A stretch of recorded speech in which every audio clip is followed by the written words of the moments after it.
Takže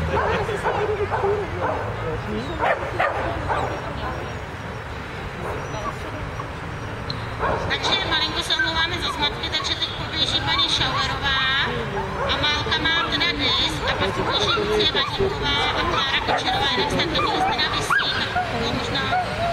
to vidět.